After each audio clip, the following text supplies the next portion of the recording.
करो। 25 साल चिल्ला रहे थे, गला दबाया था, पहले सो रहे थे फिर उठाया। दोनों को एक साथ मारा है, अलग अलग मारा है? अलग अलग। अस्सलाम वालेकुम, मैं हूं अनीला इबासी और आप देख रहे हैं मेरा यूट्यूब और फेसबुक पेज। नवाबशाह में एक सक्की माँ ने अपने 4 साला बेटों को तेज़धार छुरी से उनका गला काट दिया। ये नवाबशाह में ये कोई एक पहला वाक़या नहीं है ऐसा।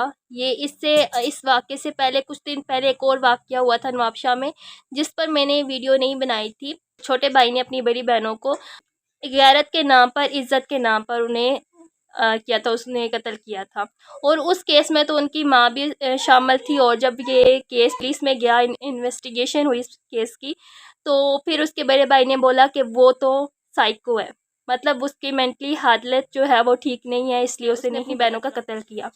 तो अभी ये केस जो सामने आया है कि अपनी सक्की माँ ने अपने 4 साला जो बच्चे थे, उनको, जो 2 बेटे थे, जुड़वा बेटे थे, उनको तेज़धार छुरी के साथ उनका गर्दन जो है वो ज़िबा कर दी, काट दी। तो अभी इस केस में क्या आगे सामने आई वो भी मैं आपसे शेयर। ये वाक़या है नवाबशाह का, जहाँ पर जो कोमल है, 25 साला कोमल ने अपने जो बेटे थे, 2 जुड़वा बेटे को तेज़धार छुरी से उनका ज़िबा कर दिया, उनकी गर्दन काट दी। इसके शोहर का नाम है आसम जवेद शेख, इसके शोहर का नाम है। और ज़िबा करने की वजह जो सामने आई है कि वो चिल्लाते थे, तो शोर करते थे, चिल्लाते थे, इसलिए मैंने उन्हें ज़िबा कर दिया। तो सबसे पहले तो बच्चे बहुत ज़्यादा चिल्ला रहे थे। जब इसका इंटरव्यू भी है दोनों हस्बैंड वाइफ का, तो मैं आपसे वो भी शेयर करूँगी। फिर पुलिस ने क्या बोला वो भी आपसे शेयर करूँगी। तो इनके जो रिलेटिव है उन्होंने क्या बोला वो भी आपसे शेयर करूँगी इंटरव्यू। तो सबसे पहले तो ये कुछ दिन पहले मैंने एक केस आपके साथ डिस्कस किया था, सारा केस, जिसमें उसके सक्के बाप ने और तेली माँ ने मिलके उसको जो है कत्ल किया था। तो वो सारा केस देखें, लंदन में हुआ था, उसकी जो इख्तिताम तक अपना पहुंचा था, उन्हें जो है उम्र कैद हुई थी सज़ा। बट ये तो पाकिस्तान है, पाकिस्तान में क्या सज़ा होगी या नहीं होगी, सबसे पहले तो ये मैटर करता है कि केस किसकी मदय्यत में दर्ज होता है। यहाँ पे केस दर्ज हुआ है इसके शोहर के नाम पर, आसम जवेद शेख के नाम पर दर्ज होता है ये केस। और आगे जाके आपको ये भी मैं बताऊँगी जब अदालत ने रिमांड लिया तो क्या हुआ।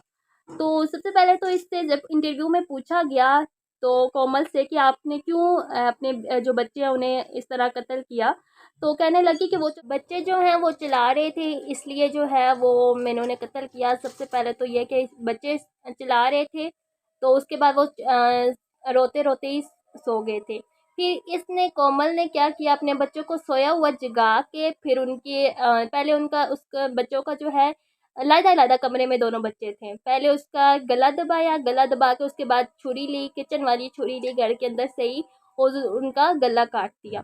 ये देखें, अब जब ये केस जो है वो दर्ज होता है, पुलिस स्टेशन जाता है इसका शोहर आसम जवेद, तो उसकी मदय्यत में ये होता है। अब जब अदालत ने इसका जिस्मानी रिमांड लिया कोमल का, तो उसके शोहर ने जो है वो बेल के लिए अप्लाई कर दिया। सबसे बड़ी जो पाकिस्तानी जो है इस तरह के केसेस होते हैं ना, उसमें सबसे ज़्यादा जो मैटर करता है वो ये करता है कि किसकी मदय्यत में जो केस है वो दर्ज हो रहा है।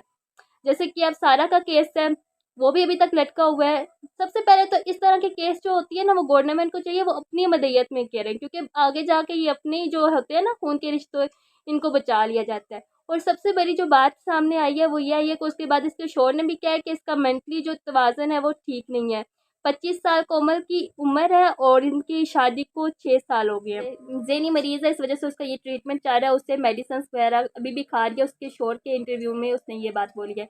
उसके चाचा ने भी यही बात बोला है कि इसका ज़हनी तवाज़ुन ठीक नहीं है और इसका इलाज भी चल रहा है, ये मेडिसिन यूज़ कर रही है। अगर तो कोमल का ज़हनी तवाज़ुन नहीं ठीक था, उसका ट्रीटमेंट चल रहा था, तो उससे जो है उसे बच्चों से इलादा रखते ना। तो क्योंकि पता है ना कि एक जो जिसका मेंटली जो हेल्थ है वो ही नहीं ठीक, तो वो किसी टाइम खुद को भी नुकसान दे सकती है और बच्चों को भी नुकसान दे सकती है। तो इस चीज़ में सबसे बड़े जो ज़िम्मेदार हैं, इन बच्चों के कातिल हैं, वो तो कोमल अगर मेंटली डिस्टर्ब है, मतलब कि उसकी साइको है, मतलब वो ज़हनी मरीज़ है, तो इसमें सबसे ज़्यादा जो कसूरवार है वो उसके शोहर हैं और उसके जो रिलेटिव हैं वो है ना, फैमिली। क्योंकि उन्हें पता था कि उसके साथ ये बीमारी है, वो ज़हनी मरीज़ है, तो उससे बच्चों से दूर रखते। तो क्योंकि ज़हनी मरीज़ एक ऐसी बीमारी होती है ना, डिप्रेशन के, इंसान को नहीं पता चलता गुस्से में वो क्या कर रहा है। तो अब सारे ब्लेम उस पर दें कि आया कोमल ने ऐसे किया। हाँ, मानती हूँ अगर वो क्योंकि उसके इंटरव्यूज़ से नहीं लग रहा था कि वो ऐसे साइको है, क्योंकि मेंटली वो ज़हनी मरीज़ है। क्योंकि वो इंटरव्यू में उसे बच्चों के नाम भी आते हैं, उसे ये भी पता है कि मेरी शादी को कितने साल हो गए हैं, उसे ये भी पता है कि मेरी जो उम्र है वो कितनी है, उसे ये भी पता है मेरे बच्चों के नाम क्या है, मेरे शौहर का क्या नाम है, मैंने किस वजह से मारा, कैसे मारा, ये सब कुछ उसे पता है। इंटरव्यू में वो सब कुछ बोल रही है। लेकिन भी वो किस तरह की उसके वो है कि क्योंकि उसके शौहर और उसके जो चाचे हैं वो कह रहे हैं कि वो उसे ज़हनी मरीज़ है, उसका ट्रीटमेंट भी चल रहा है। ये सारे पहलू जो हैं वो अभी इन्वेस्टिगेशन होगी फिर ही पता चलेगा। लेकिन अगर पुलिस इन्वेस्टिगेशन भी करती है, इससे भी कोई फ़ायदा नहीं होगा, क्योंकि आगे मद्दईत जिसकी मद्दईत में है केस, वही जब बेल उसे नहीं देगा सज़ा, या सज़ा के लिए नहीं वो कहेगा, ज़ोर देगा, तो देन मुझे नहीं लगता गवर्नमेंट इसको सज़ा दे सके ना।